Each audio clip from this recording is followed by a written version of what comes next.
Hello everyone, welcome to Ultimate Diecast. My name's Tyrone, and today we have a trio of IROCs. The 1985 Chevy Camaro IROC Z, if you don't mind. All three of these are gifts from David at TWYCE Diecast. Can you believe that? He got wind of me liking the IROC and sent me a whole bunch of them in various packages over the months. This one is quite daunting to me, so we'll tackle that first. I have pre-cut the packet. It's from M2. I think all three of these are M2 models, and hopefully by the end of the video we'll have them all lined up, non-broken and assembled. I've pre-cut this one to help us along. It's got an instruction booklet and some packaging. We don't read instructions around here. We just refer to them when we get into trouble, like IKEA furniture. I remember assembling a kitchen in our old house. We tried to do up our old house with a new kitchen and realised it wasn't the kitchen's fault, it was the house's fault, so we knocked the house down and built the one I'm in now. But long story short, we had this pretty expensive IKEA kitchen, and I assembled it, and just as I finished the whole mission, I finally got in tune with the things they were trying to tell me in cartoon form in the IKEA instructions. And there was a lot of, that's what they're trying to say. But it was all too late. The kitchen was together. I did a fantastic job of it, by the way. But yeah, it takes twice as long without instructions. And several mistakes are made along the way. These are axles by the looks. Geez, mixing it up with the big boys. Isn't it funny what relationship we form with cars, real cars in particular? I had a bit of a flashback overnight, call it a dream, of, we'll figure that out as we go. And that appears to be the engine. That may be the bottom of the engine. Maybe I shouldn't have thrown the instructions away so quickly. Shall we get the car off the hoist? This is really heavy, by the way. There's a lot of weight to this. Hopefully no screws give me too much grief today. It's always the way when you're rolling the camera, things don't work out. But there's always the edit function. Better hold that car so it doesn't drop. Yeah, as I was saying, the relationship you form with cars, or the way cars make up your own personal history. There they go. I'll resist the urge to do things off camera so you can see all of my screw ups. That seems weird to hold. There's a lot of weight to this, but obviously it's an unfinished item. I like it like that. Can I check it out and leave it like that? Probably not. What's the deal with the... oh yes, there's the deal with the engine. It doesn't have one. That feels really quite nice as it is. But we'll persevere. I'm sure there's no glued parts in this, so I'm just gonna see if these two press together. What are you seeing, by the way? A little bit. Am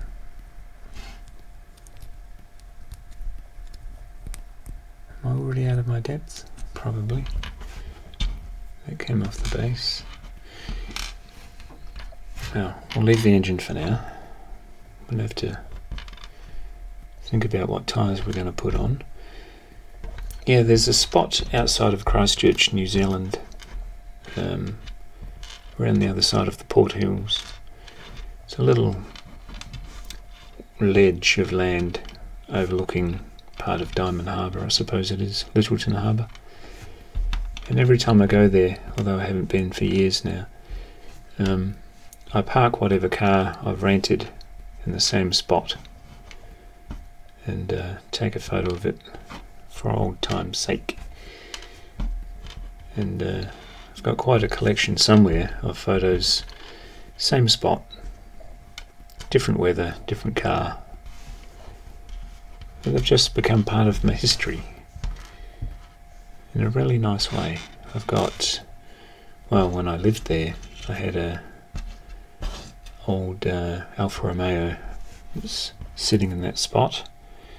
It would have been early 90s, would have been a mid-70s Alfa Romeo.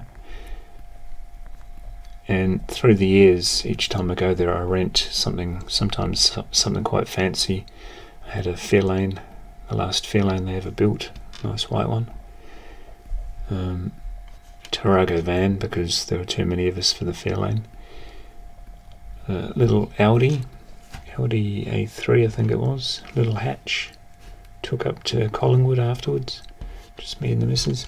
Then we got back and it was a week with just the wife and I, and another week with many more family members. So we got a van, so that's sitting in that spot. So yeah, lots of cars over the years. Probably others as well, but I can't remember them. I need one of those tyre machines. I wonder if they do those in miniature. They didn't go well.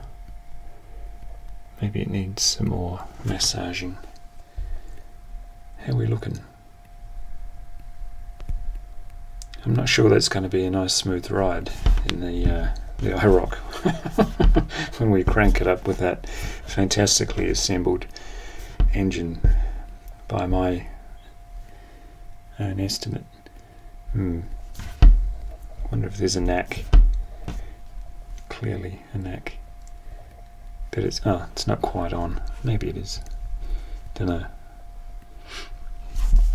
Might have to go to the edit function. Speed things up. Are they all going to be that tricky? Probably.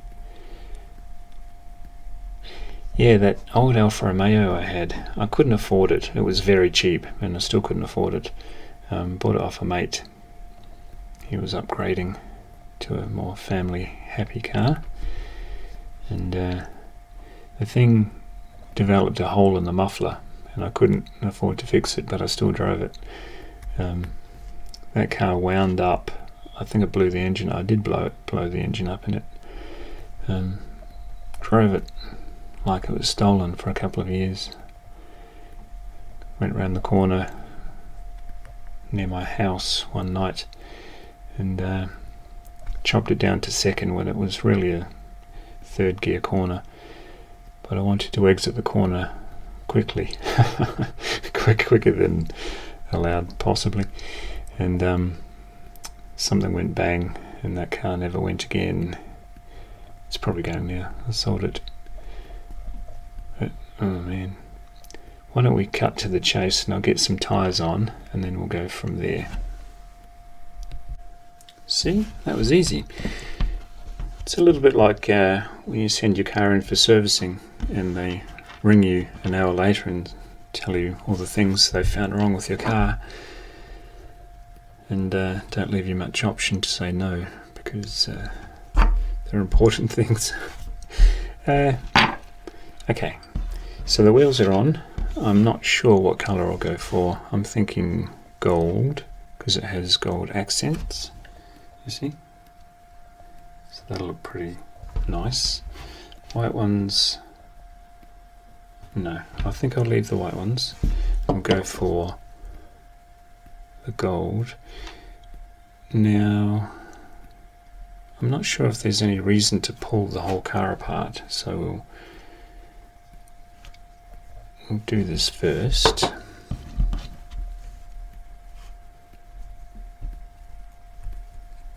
That looks like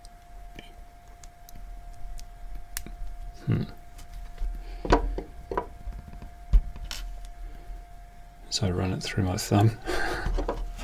Let's sort out. Ah, that's weird. There are 4 axles. I've just realised. Maybe it's when you press them on, that's about it.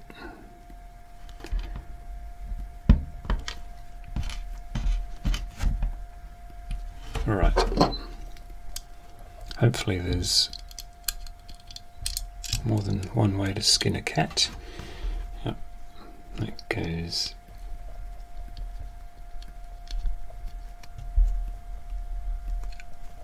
there. Not sure if it's going to be a roller.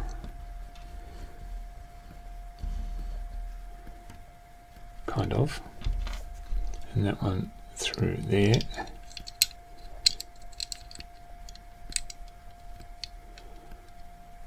It's a problem. Is it longer?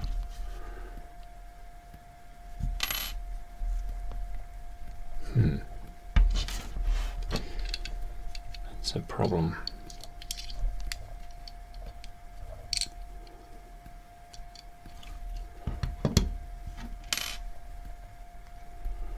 I just popped out to the workshop for some very non-studio friendly pliers, just to get that out.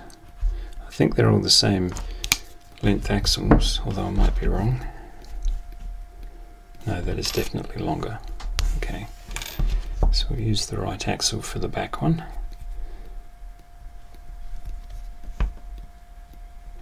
Like that. We should be in Bizzo.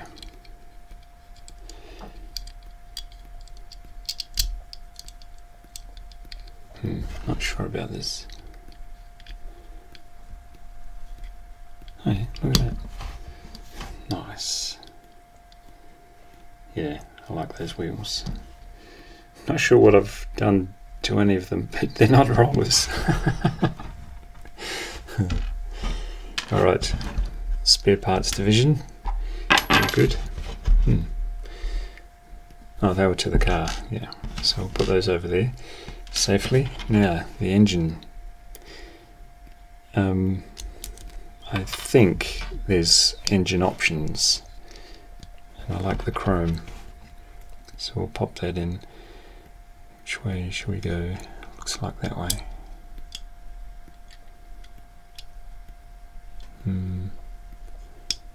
Oh, look at that, what a pro.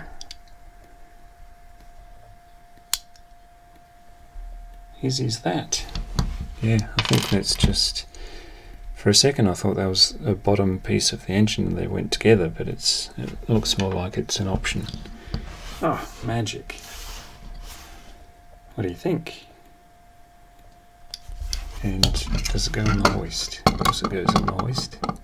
Oh, you can screw it onto the hoist. Yeah, okay.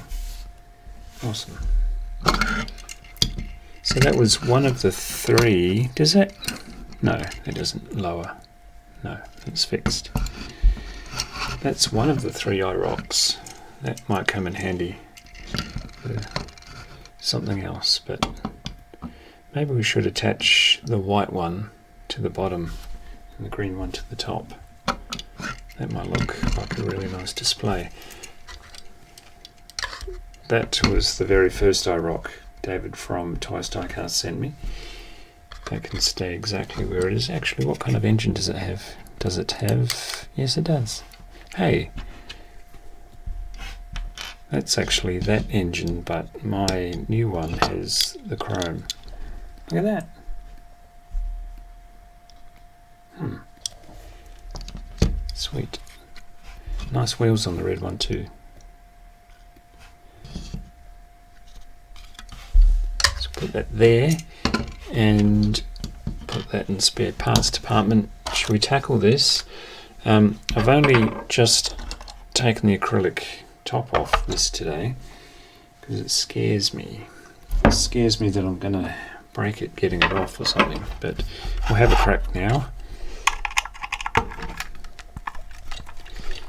Did I finish my Alfa Romeo story? I'm not sure that I did.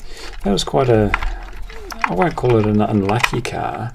My mother always told me when I was young, don't buy a green car because they're bad luck. bad things happen to people in green cars, but you know, like crashes and things. But I've crashed pretty much every colour car there is.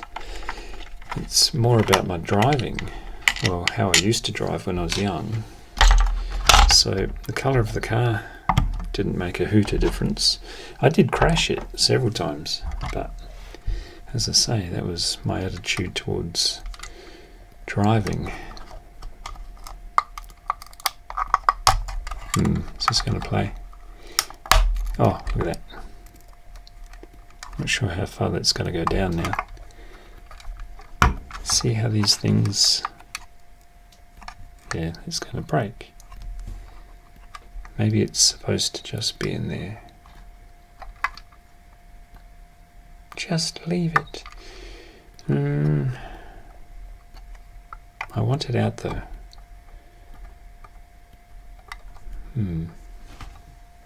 What do you think? Should I dismantle the whole thing?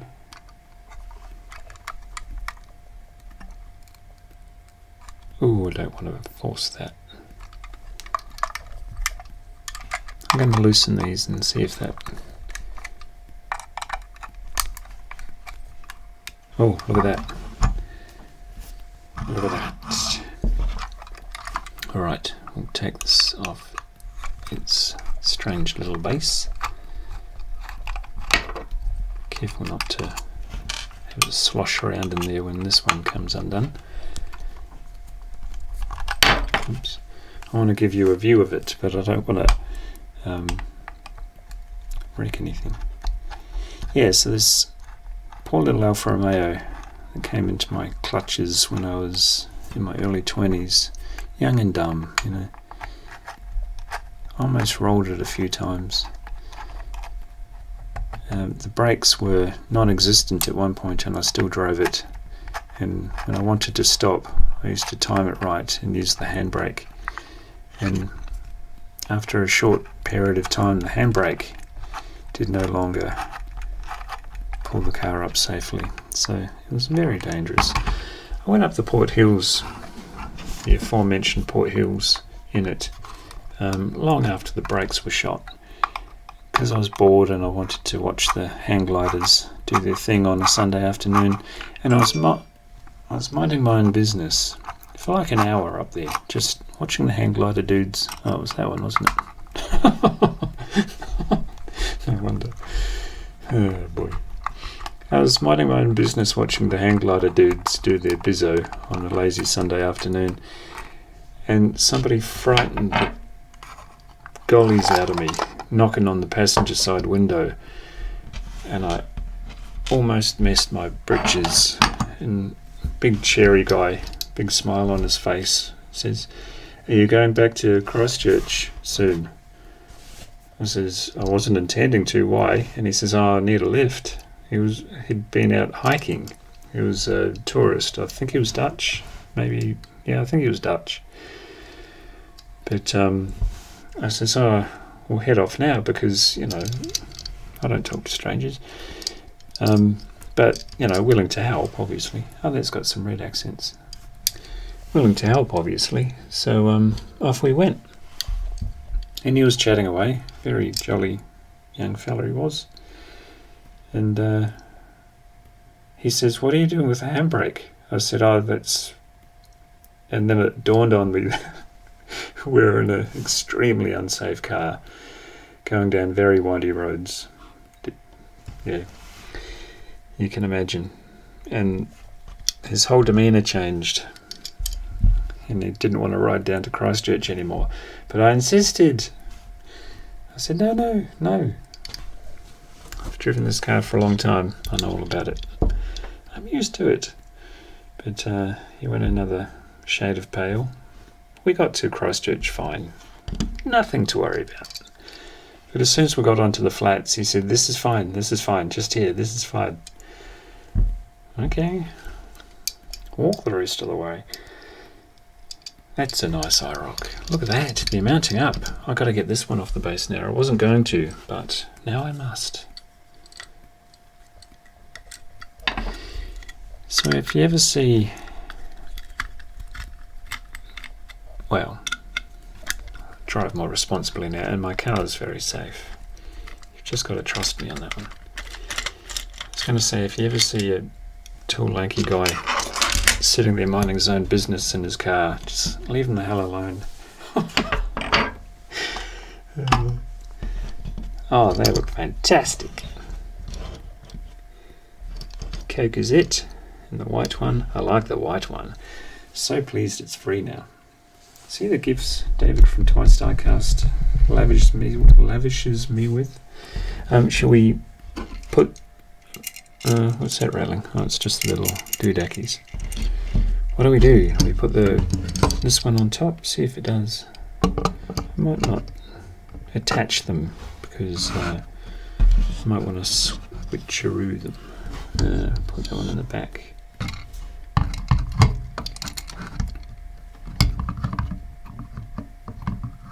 Yeah, they'll have to be attached if they're going to sit right. Maybe not. What do you think if you saw this as you're walking into a workshop? Geez, better not buy an IROC. They're all getting fixed. What a great looking car. No, we'll leave the bonnets up. So yeah, finally got those out of the box and finally conquered my fear of meddling with cars. Awesome. Well, thank you, David. These came in at various times. I think all three came on 3 different packages over the many months we've been doing a little trade deal. And yeah, so good to get them free and assembled in this one's case. And I think I'll keep those rims on, but I wonder if I should try and swap. No, leave it alone. Leave it. Lovely. I'll stack those up so it looks a bit like a pit crew going on. And yeah, fantastic. We'll get the truck off too, just to round things out. Might as well, because I don't want this trailer to go back on this plinth. I always like everything loose, although it means this one won't be on my bookshelf anymore, but it's okay. This is a big old 1970 Chevrolet C60 truck. I actually rehearsed getting the acrylic case off this before I rolled the camera. I should have rehearsed putting tyres on rims, but the acrylic case won't be going back. That's a beefy truck. Anything happen on it? Don't think so. Maybe. No. Tailgate? Nope. Just a very beefy truck. A bit close to the camera now. But awesome. Very weighty. Certainly means business. Sweet.